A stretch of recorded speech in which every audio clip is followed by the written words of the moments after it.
Good morning and welcome to the 25th Annual International Space Development Conference.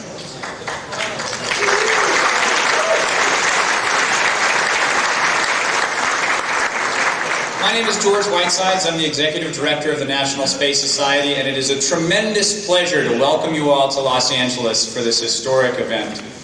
We have got an amazing 4 days in store for us all, and it is such a pleasure to have dear friends, old friends, new potential acquaintances here all gathered in one place.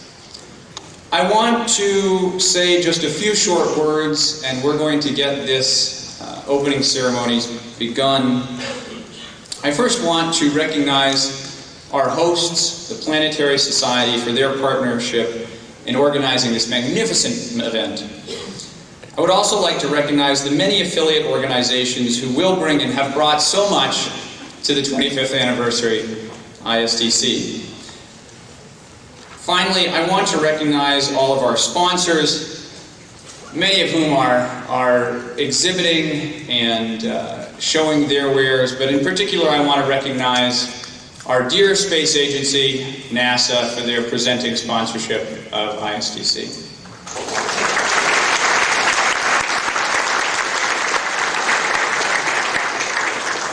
For the next 4 days, this hotel will be the center of space activity on our planet.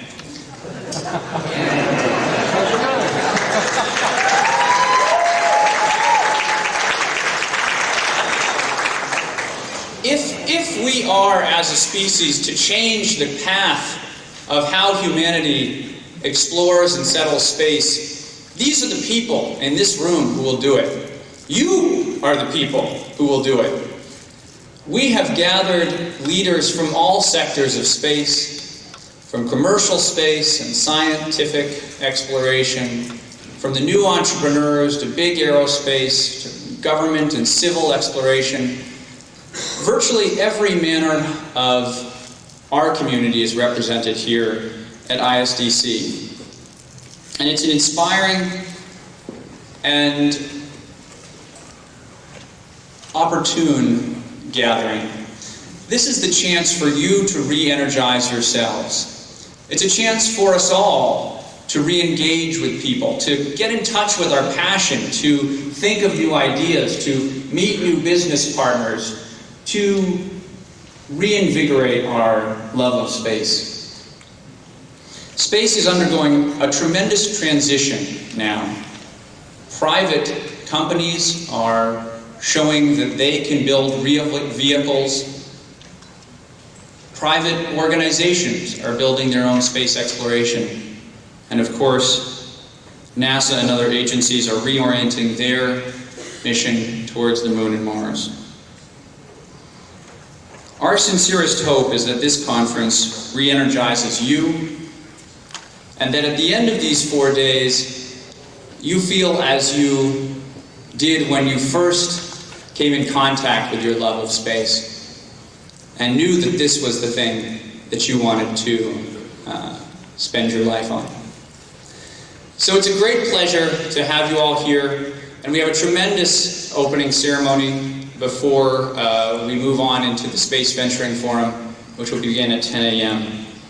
Right now, I hope you'll join me in welcoming one of the co-chairs of this conference, and a truly fantastic individual, a person who I've enjoyed working with tremendously, and the Director of Projects for the Planetary Society.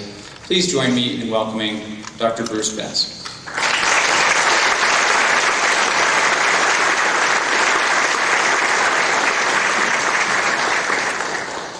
Hi, and welcome everyone from the Planetary Society.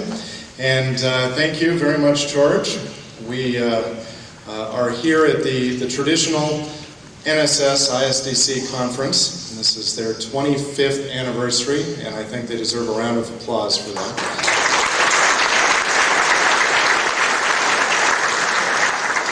No small feat to carry out this level of conference year after year.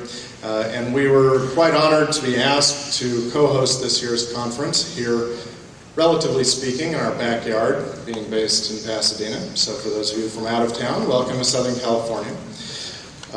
We've got an amazing program over the next 4 days, a lot of great talks that will overview so many different aspects of space, and so I'm sure you will enjoy it and have a great time.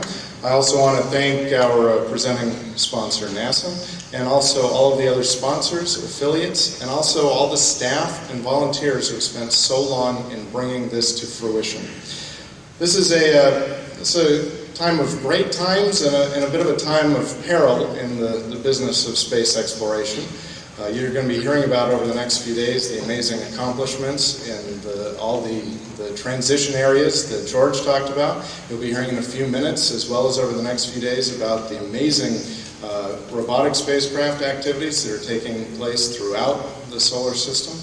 A lot of great and exciting things happening, and I'm sure that's one of the reasons you're all here.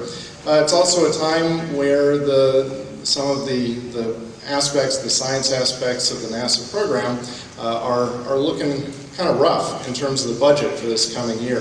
That's something I encourage you all to learn more about here at the conference. You'll have a lot of opportunity for that. But it is an exciting time and one to celebrate and to learn more, and we will be doing that here. And so let me go ahead and introduce our next speaker. I will now introduce the Executive Director of the Planetary Society, Louis Friedman. Come on up, Lou.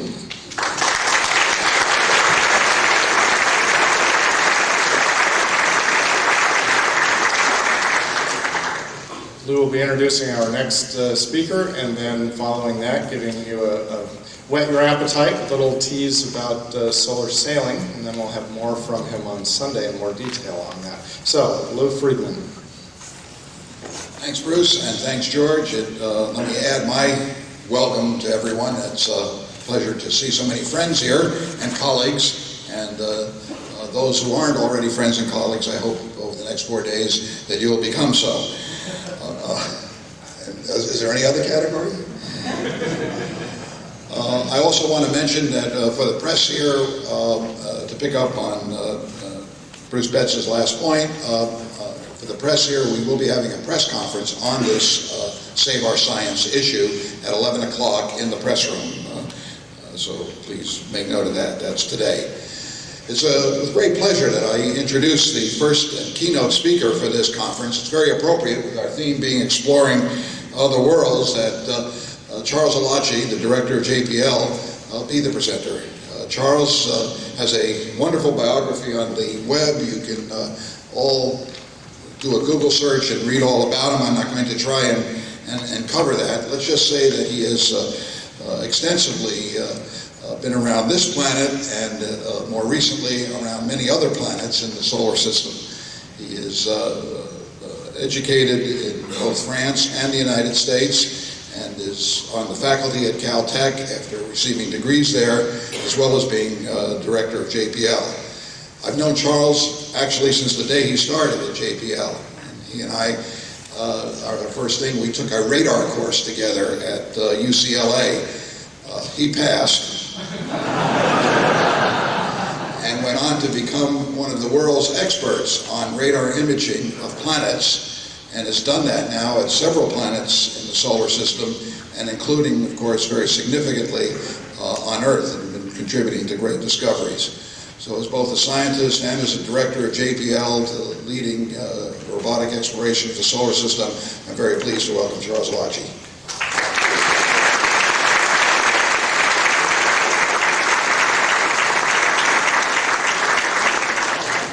Thank you, Lou. Yeah, you remind me, I need to go and check what grade did you get in that radar.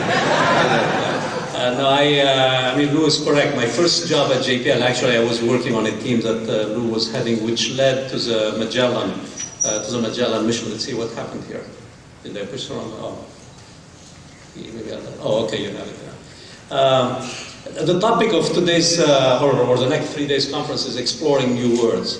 And basically, when you do exploration, you need to have vision, you need to have passion, you need to have boldness, and you need to have courage to do that. And the reason is that when you do exploration, you are stepping in the unknown, and you are going to get surprises. Sometimes you are successful, sometimes you are not. And what differentiates explorers from other people is when things don't work well, they don't give up on doing that. So I always like to show or start my talks with this statement from Teddy Roosevelt, which is, far better is it to dare mighty things to win glorious triumph, even though checkered by failure, than to rank with all those poor spirits who neither enjoy much nor suffer much because they live in the great twilight that knows not of victory nor defeat. So anybody who lives in the twilight, they don't have a business to be here, to be part of the exploration. And I can assure you, everybody at JPL, at NASA, people who are exploring the universe are really people who don't shy away from sometime having setbacks. People always ask me, why do we explore? Now there are two simple answers. I mean, there is a general answer that I give to be kind of quick and say, if our ancestors didn't explore, we all would be sitting in a cave doing drawings on the wall, of that cave. But they were courageous. They knew there were lions outside, there were dangers outside, but they wanted to know what's beyond the limit of those caves, and that's what led to all of us here. The other, maybe more scientific kind of thing, which I find personally fascinating, is that somehow 13 billion years ago there was a Big Bang. I mean, we don't know exactly how it happened, but somehow it happened. There were a bunch of atoms which were generated. Somehow those atoms got together and they formed galaxies and they formed stars. Somehow around some of these stars there were some dust disks which formed. Somehow these dust disks got together and the particles got together and they formed planet. And somehow on one of those planets there were just the right environment to have molecules which got together and they formed cell, and somehow those cells got together, and that's where we are today. Now I thought Neil Tyson would be here. I looked for a picture of Friedman. I couldn't find it, but I can assure you we have all evolved together. But when you think about it, it's absolutely fascinating. Just think about it. That somehow from those atoms, here we have intelligent people like you and I sitting here having a conversation. And the immediate next question is, how common that is. Is it only unique on our planet that these events have happened? And that will be mind-boggling. Or is it very common? Is it that every time you look at a star, there are planets around it? Because the same laws of physics apply, everywhere, and the same laws of chemistry, apply everywhere. Is life very common around the universe? So one of the key objectives, I think, in our exploration of new worlds is to really find out what is our history. Be it, how did planet evolve? How did the solar system evolve? Are they common? How did human evolve? How did life evolve? Is it similar and common around all the different parts of the world? Now, when you think of what we have accomplished in Nigeria, it's absolutely mind-boggling. When I was in high school, when we used to look at the chapter of planetary science, it used to be a couple of pictures with little bright dots, and that was about it. My daughter was in high school a couple of years ago, and when she used to come home and doing something about the planets, she used to have a CD, put it into a computer, and fly over Mars, fly over Venus. I mean, it's absolutely mind-boggling what's one generation, have done. And just imagine what my grandkids or your grandkids, will be doing, 20, 30, 40 years from now. So when we speak about where we are today, as we speak, we have 17 spacecraft which are across the solar system. That's beyond Earth's orbit. These are active spacecraft, which are actually doing scientific measurements, as we speak today. Now, you say, why did I call this talk the third golden age of exploration? The way I look at it in a simplistic way is that the first golden age, when we were just trying to figure out just to get beyond Earth's orbit. I mean, it used to be a great thing just to fly by Mars. Even if we got one picture with a couple of numbers on it, that was a huge event into the 60s and the 80s. Then we went to the next stage where we started now saying, okay, now we know how to get there. Let's try to understand a little bit, have a general idea, about what the solar system consists of. So we kind of visited now effectively all the planets except Pluto, and there's a mission heading toward doing that.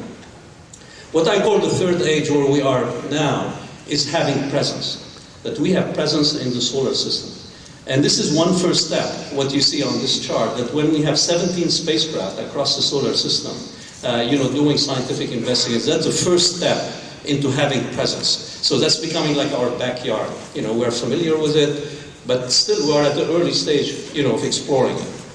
Now, when we talk about exploration of our solar system, immediately Mars comes to mind. It's fairly close by. I mean, even it takes us 6 months to get there, but it has other fascinating features, that it has a lot of similarity to our planet, even though it has some differences.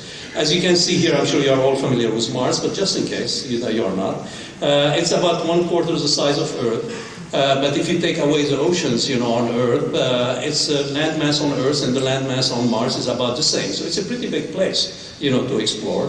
It has polar caps similar to our planet. It has clouds in the atmosphere. Things do change. The atmosphere is somewhat thin. It gets very cold on there. But there are enough similarities between the two places, to wonder, could have things evolved in a similar way on that planet?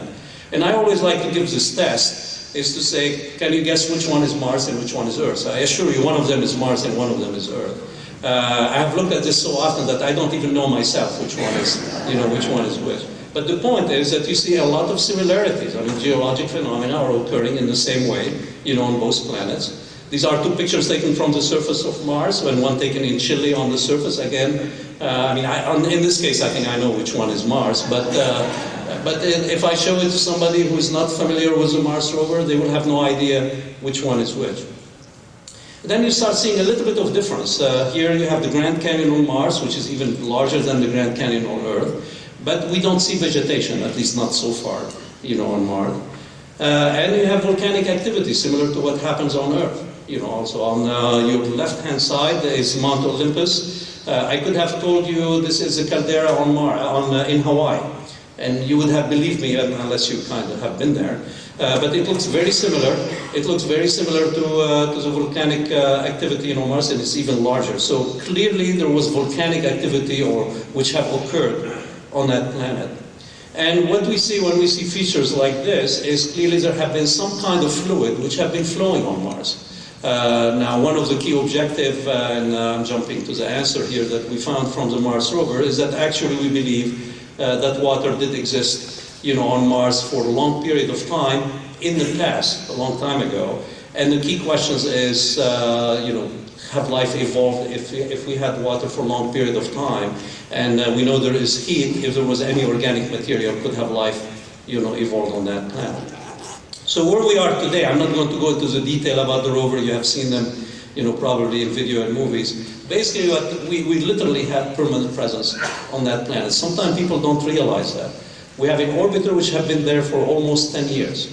We just put a new orbiter, about 2 months ago, which will be there for at least for the next 10 years. So for at least 20 years, we're going to have presence. We have 3 orbiters in orbit now. The Europeans, our colleagues in Europe, have another orbiter, so effectively we have 4 of them, and we have 2 rovers on the surface. Now, these 2 rovers have been operating. Originally, we thought they will operate for only 3 months. They have been there now for 2.5 years, and they are not stopping. Things keep going. Now, people could say, well, JPL gold plate, these things, they tell us it's 3 months, but really they knew that it was going to be longer. In reality, it's not the truth. So we were lucky that we extended beyond the 3 months. Yes, we were very smart, to make them work well, but we saw the dust devils, on the surface of Mars. They come and regularly clean the solar panels, so we keep getting, a rejuvenation of the power, on those rovers. But one of my favorite pictures, other than being science, is what you see on the right-hand side.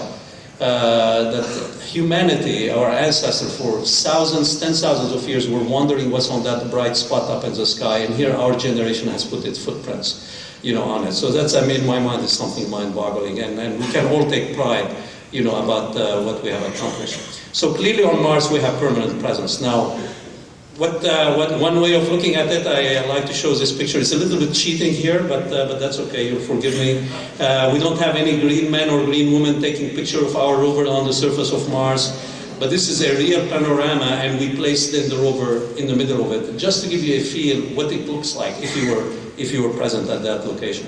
So Mars is becoming literally like our backyard, and it's becoming the backyard of the general public. There was a recent IMAX movie which was released. It's not yet released in Los Angeles. I think it will be released here in the summer, but it's on the East Coast. If you are at the Air and Space Museum now, it's a regular presentation, and it really shows you the drama about how we got there and the drama of what we are seeing on that surface. Now, where we're heading in the near term in the future, we are planning a lander which will be landed at the pole. We'll be launching it in 2007, and it will get there in the spring of 2008. And the idea there is to really do some trenching and really try to learn about the layering which is in the polar ice ice cover in a similar way, but on a smaller scale, but in a similar way to what we do in Antarctica and Greenland, which will give us insight into the recent past, on our own planet. And then in 2009, we have a rover which will be powered with a small nuclear or plutonium isotope system, or RTG.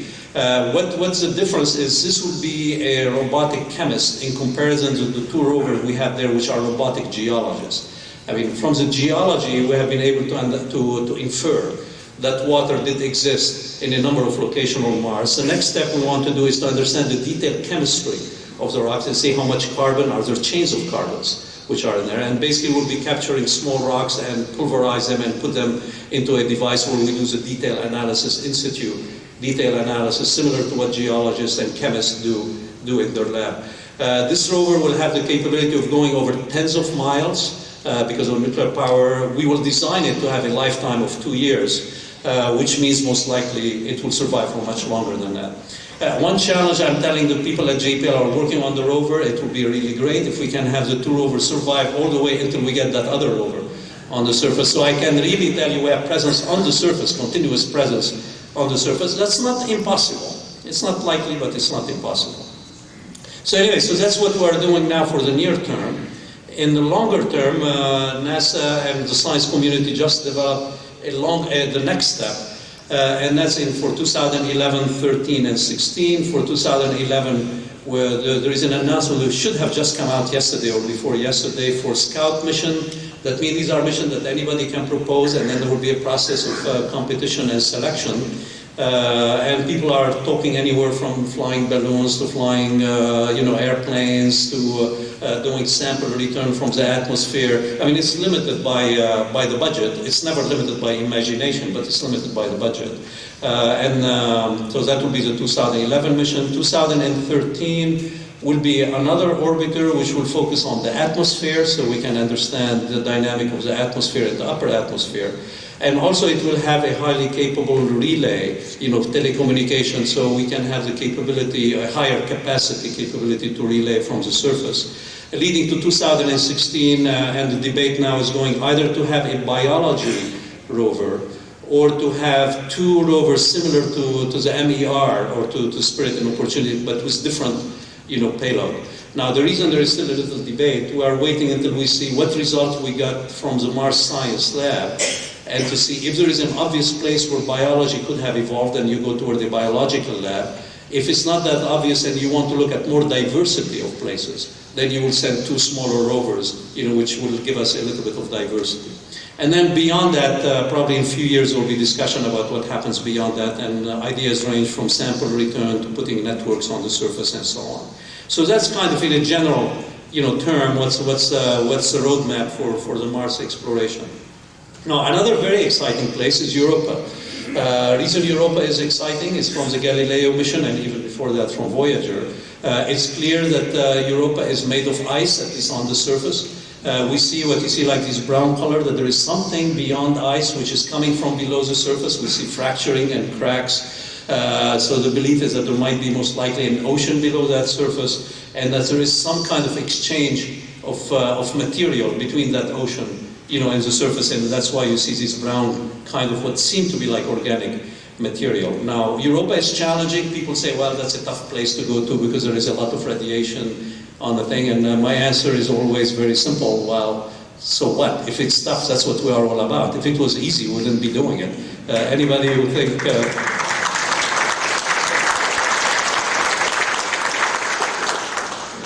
If when we think that it's tough, we don't do that, that's not... So anyway, there's a lot of discussion and debate going on now about starting a Europa mission. Clearly there are budget challenges, and it will be a very tough mission to do, but that's the way what exploration is all about.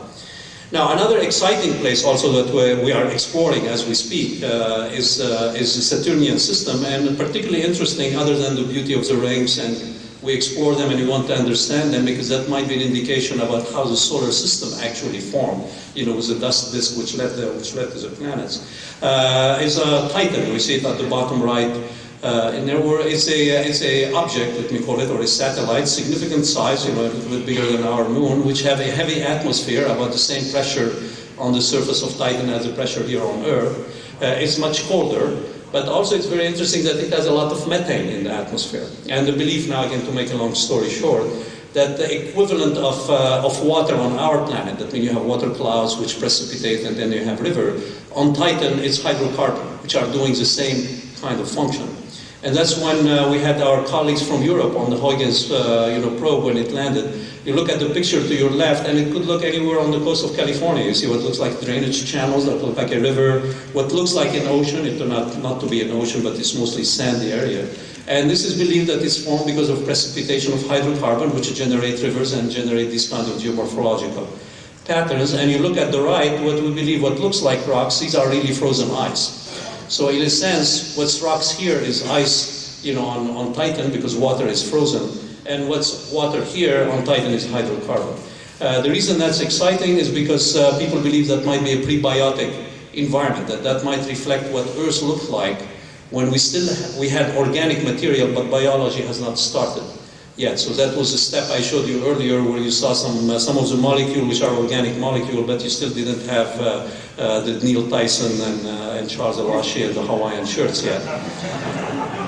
Now another exciting place which gave my surprise is Enceladus. We knew that Enceladus was made of ice. But we see this fracturing in the South Pole. When we fly over those fractures, we do see increase in the temperature. Matter of fact, based on measurement, which I don't have on the view graph here, we found that actually the geysers that we believe are coming from Titan have more energy than what you have in Yellowstone. That is about a factor of 5 to 6 in number of what we call watts, per meter square. So that's clearly an ongoing active surface, and that's what you see on the right-hand side, looking at the horizon, where we see what looks like ice being emitted, from the surface. So we are in the process of starting to think about what would be the next mission beyond Europa mission, to explore Titan and explore Enceladus. And one of the ideas, for Titan is to have a long-term balloon which will actually be floating in that atmosphere and allow us to do in situ, measurement across that satellite. The other exciting place we have been exploring are comets. Many people think of comets of a bright dot in the sky with a tail behind it, and that God, when they haven't get mad at us, they throw these fireballs at us. In reality, they are just normal objects in the solar system, which are remnant of what when the solar system formed early. We have now pictures of 4 of them. 4 comets, what the nucleus looks like. Think of it as a big chunk of ice and dust. When they come close to the sun, they start, because of the heat, then you start forming that tail, which we see from the ground. But we did couple of things which were pretty dramatic. It's like every time you go to, if somebody put in front of you an object and say, what do you think this is? So the first thing you do, you take your finger and you poke at it. Well, we poked at one of these things, but with a vengeance. We had effectively equivalent of a bullet, which we hit the nucleus of Temple 1 coming at the speed of 6 times the speed of a bullet.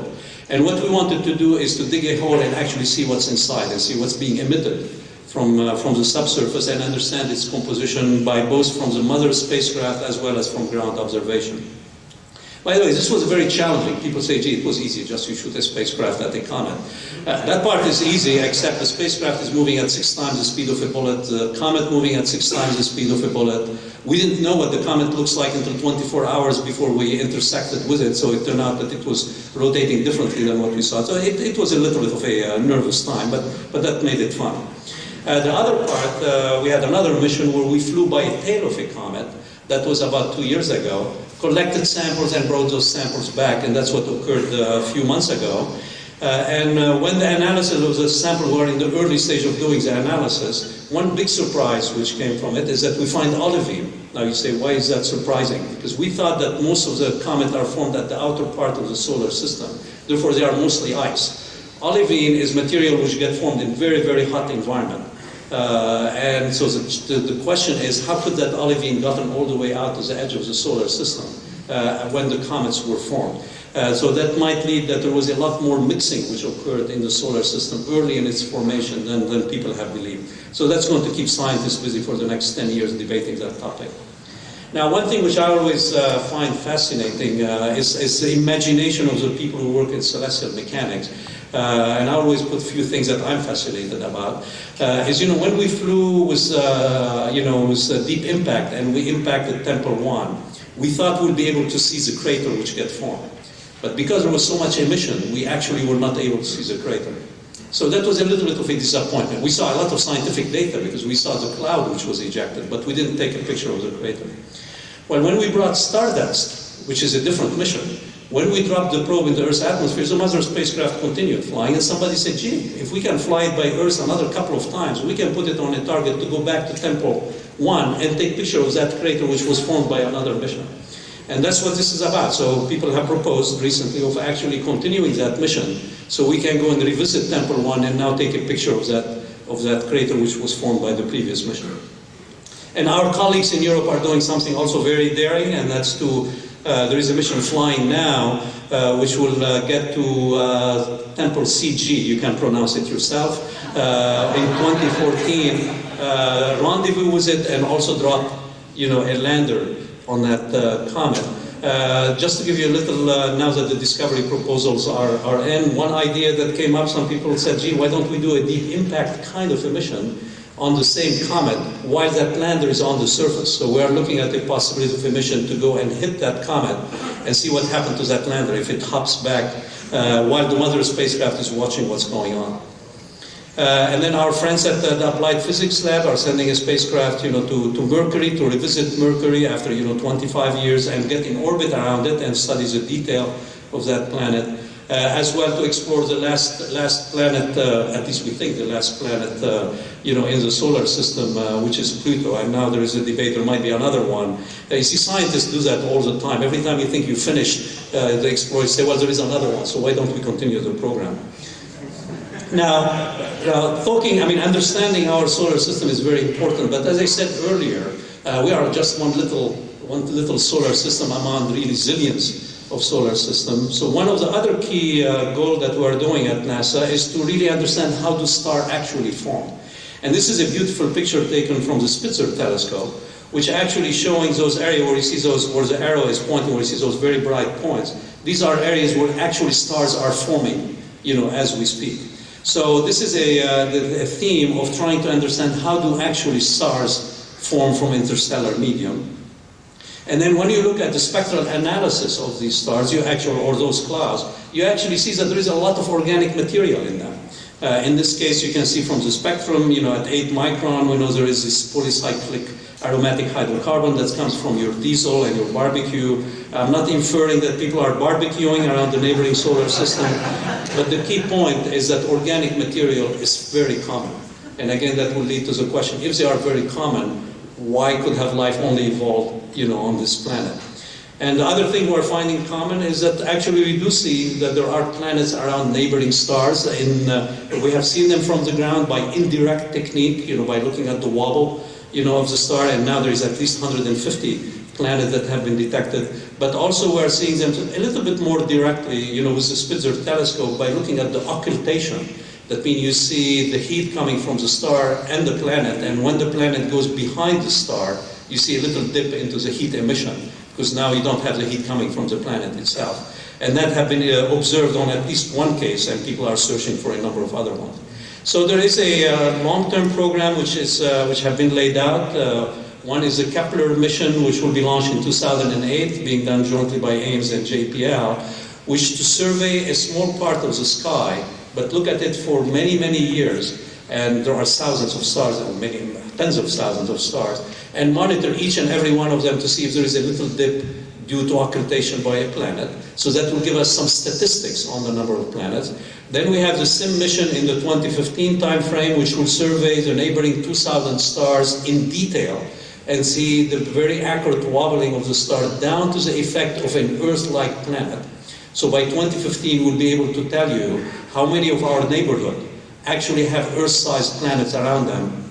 And by sometime in the 2020, when we do the terrestrial planet finder, then we take what I call the family portraits, of those solar systems. So we'll be able to tell you what kind of planets, how many of them, take spectra, of those planets, see do they have oxygen on them, is there change in their brightness, that means there is a change in the atmosphere, what's the temperature, Is there ozone? That means there is a layer which could protect life on them. Is there methane in those atmospheres? So these things are all possible as long as we can, they are engineering challenges, but you don't need a lot of invention to do them. The inventions have been done, already. So again, to close my presentation, people will say, okay, with all of this, have we done everything that people can think of? My answer simply is no. I mean, when you have presence and when you have such a large solar system, people are coming with a whole kind of ideas of how do we explore, and really understand, and hopefully maybe one day in the future settle, those, our neighborhood, and then looking beyond it. And the key exciting and challenging thing we have over the next decade or two is how do we bring the human and the robotic program to work, in a complementary way to expand our presence in the solar system. So again, I hope you enjoy your conference. We are at the threshold, in my mind, of a very exciting time. Hopefully the politician will make sure that the appropriate funding goes to the right place. Thank you very much.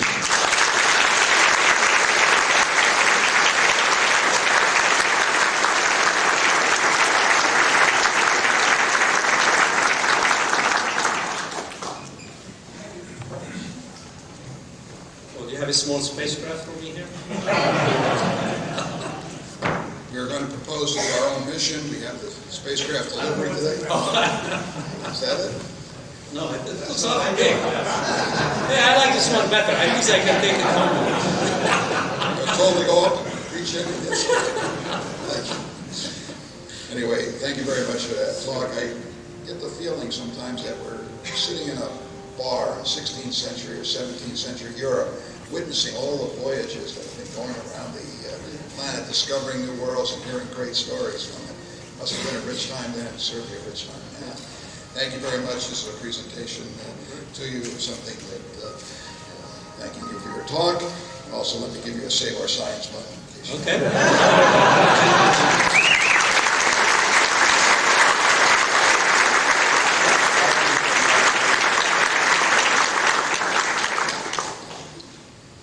What is in that box? Don't open the box! All right. Well, it's appropriate to make the transition, I think, from this great theme and the exciting adventures of exploring other worlds to the Space Venturing Forum, which will start in a few minutes at 10 o'clock and be the theme for the rest of today about new ventures and private activities to conduct space ventures, if you will, in many different fronts. It's appropriate for us to make that transition, I think. The Planetary Society has had its own privately funded venture for several years now. It's a rather remarkable one. It's attempting to use a form of technology that has never been used in space before, a form of propulsion technology, the only form of propulsion technology that we know of that could lead to actual practical interstellar flight. Not soon, in the distant future, and not solar sailing, which I will be talking about, but with laser sails to propel you to other star systems. That's the dream.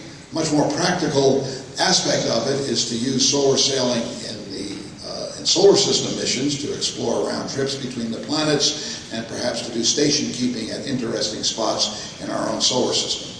For many years, this has been a technology studied at space agencies, and actually all the space agencies are actually working on solar sail technology programs, but they've never been able to overcome the hurdle of including them into a mission because of the lack of a test flight. And so we at the Planetary Society pulled together both the right combination of funding and a technical team, and to try a private venture in space, but one not leading to a commercial development so much as one that would lead to a new technology for space exploration. And this is, as many of you know, we had our flight attempt last year. It did not succeed. We're determined to try again. And what I'm going to do is, during this conference, is bring you up to date on what solar sailing is and what we plan to do with it. So as I say, I think it's a great way to make the transition. If I could have the slide up for my talk. On Sunday, I'm going to just introduce the topic here. We don't have enough time due to the crowded event of this first day. On Sunday, I'll give a much more complete talk on solar sailing at 9:30, I think, in one of the sessions on Sunday morning. Oh, am I supposed to do something? It's in the box.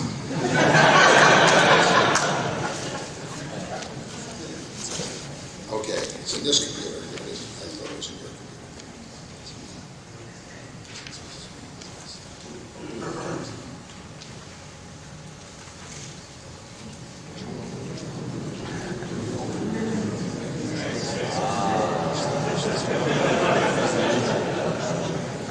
I was wondering, that's not happening here.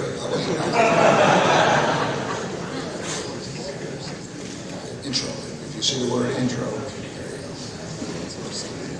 you go. This was the result of our first flight.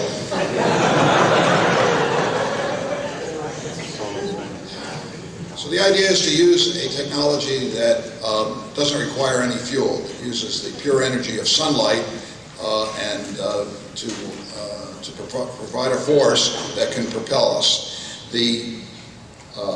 It's not the solar wind. That's an important. I'll talk more about that on Sunday. But many people think it's the solar wind. There is a force from the solar wind, but it's 3 orders of magnitude less. This uses the pure energy of sunlight.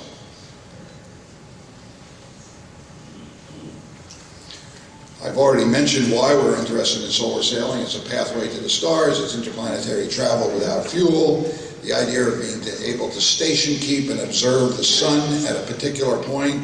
NASA's very interested, and NOAA is very interested in this application. In fact, they even have a Centennial Challenge, which we'll hear more about, that is designed to look at solar sails for station keeping at places that can observe solar weather. And of course, it's an exciting technology of its own kind. They're very thin structures that can, very lightweight, but very large size. They can be used for actually other applications besides the propulsion technology. The inspiration, of course, is to sail to other worlds and ultimately to other star systems. Our goal is very simple, simply to demonstrate control flight, increasing orbit energy solely due to the force from sunlight pressure. It's a very simple goal. We would be happy if we accomplished it in a day and be done with it. People say maybe, and one of the things that's inhibited the space agencies, they want more elaborate goals. They want to go to targets. They want to conduct missions there. They want a full range of scientific experiments. And we sort of had the Wright brothers philosophy. You know, the Wright brothers flew 12 seconds and went nowhere, but some people regard that as an important milestone in flight. And ours was really just to demonstrate that controlled flight technology and be able to do it that way. This was the intent of our mission, was we were launching on a converted ballistic missile from the Soviet Union naval fleet. It was a Volna rocket. It was to inject into an 800-kilometer orbit. We have a fully capable spacecraft that could first check itself out independent of the solar sail, and then several days after being in orbit, it would have deployed the solar sail and begun its flight to raise the orbit energy.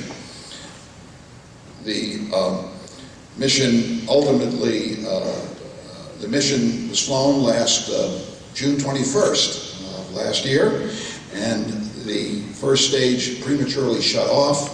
We had a rocket failure on the first stage. Having rocket failures on first flights of anything is not unknown. As people, I guess my only word to the venturing forum will be saying now is when people come to me and tell me about space ventures, they always ask, many people ask what's their business plan. I don't. I always ask them what is their failure plan.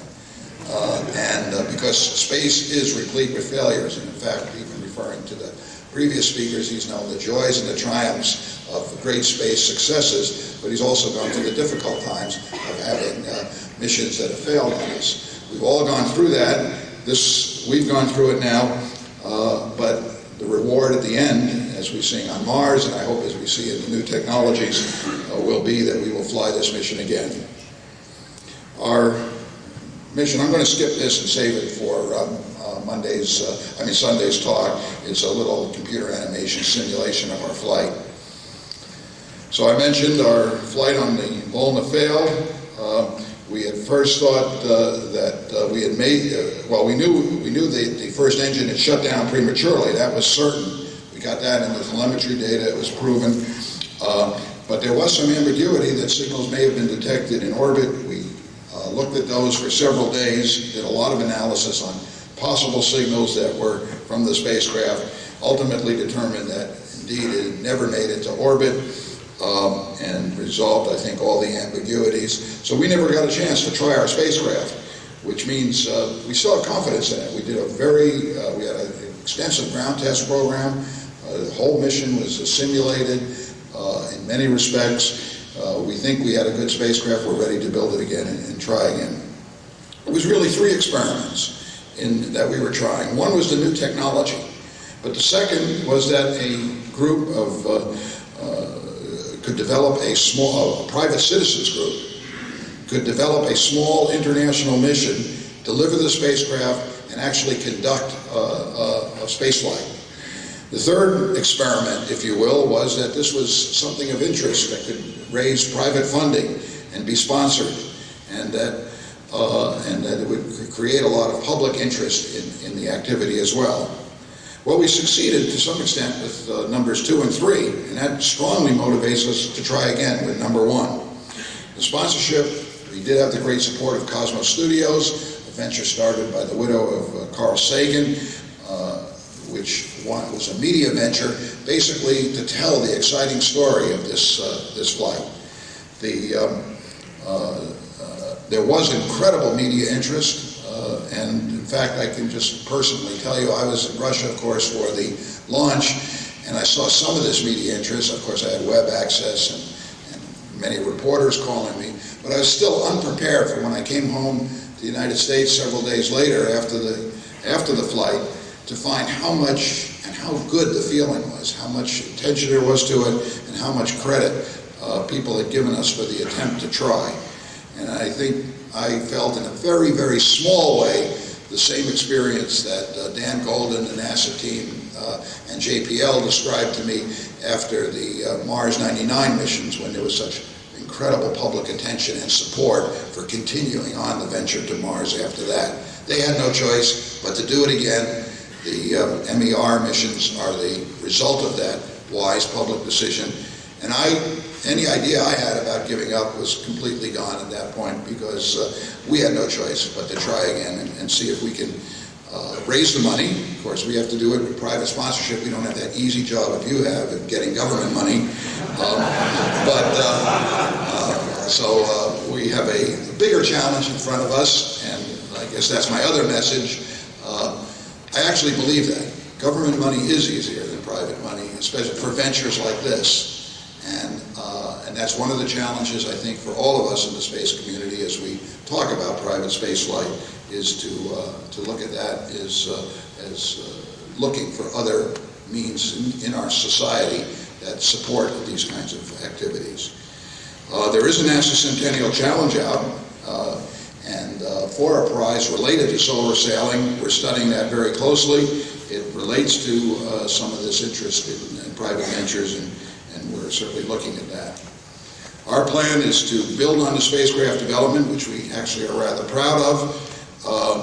The inflatable sail deployment, that should say deployment, inflatable deployment of the sail, and to keep the same goal of being able to carry out a first flight of this new technology. But I got to say, we want a new launch vehicle. We are not going to go on the Volna again.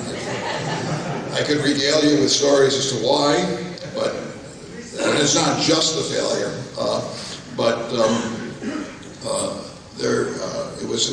It was a worthy attempt. I'm still glad we did it, and of course, wish the result was different.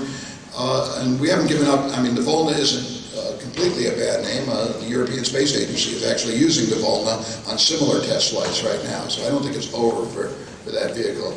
But we're looking at some other options right now. Soyuz Fregat and the Cosmos 3M are 2 launches which we could piggyback on, and we have a plan that may be able to take advantage of that. And we, whatever we do on our next mission, we do need, we have some of the money raised, I'm pleased to say. Our members have been terrifically supportive. For those of you out there, thank you. And we have other interest in it, but we still are looking for a major new sponsor, and we'll respect any new sponsor's interest, because always your customer does dictate part of the mission requirements. So with that, I will conclude and invite you, if you want to hear more details on both solar sailing and our mission, to come Sunday at 9:30. Thank you very much.